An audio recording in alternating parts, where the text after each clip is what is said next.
အားလုံးပဲမင်္ဂလာပါကျွန်တော်ဒီနေ့ဗီဒီယိုမှာတော့ကိုယ့်ဖုန်းထဲမှာကိုမလိုချင်မဲနဲ့ပေါ့နော်တူတက်လာတဲ့ကြော်ညာတွေအချို့ browser ကကြော်ညာတွေကို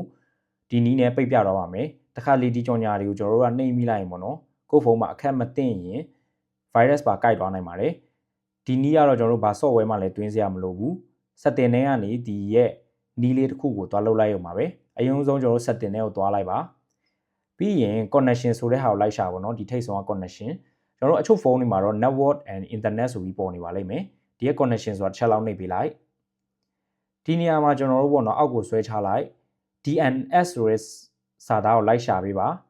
ဒီနေရာမှာ DNS တော့မတွေ့ဘူးဒါပေမဲ့ more connection setting ဆိုတာတော့တွေ့တယ်ပေါ့နော်အချို့ဖုန်းတွေမှာ DNS ဆိုပြီးဒီနေရာမှာတစ်ခါတည်းပေါ်နေပါလိမ့်မယ်ဒီနေရာမှာ more connection setting ကိုနှိပ်ပေးလိုက် okay ပြီးတော့ရင်ဒီမှာပေါ့နော် private DNS ပေါ့နော်အပေါ်ကဟာတွေက VPN တွေဘာမှတော့တိတ်မဆိုင်ပါဘူး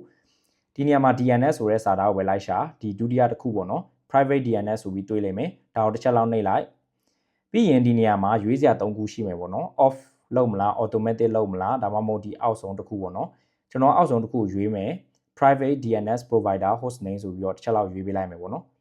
ဒီရဲ့ off ကိုတော့သွားမနှိပ်ပါနဲ့ဒီနေရာမှာတတိယတစ်ခုရွေးလိုက်ပြီးရင်ဒီရဲ့စာရိုက်တဲ့နေရာမှာပေါ့နော်ကျွန်တော်တို့ဒီတိုင်းရိုက်ပေးလိုက် dns.adguard@get ပြီးရင်ကျွန်တော်တို့ကဒီရဲ့ dash လေးပေါ့နော်ဒီရဲ့ dash လေးကိုတစ်ချက်လောက်နှိပ်လိုက်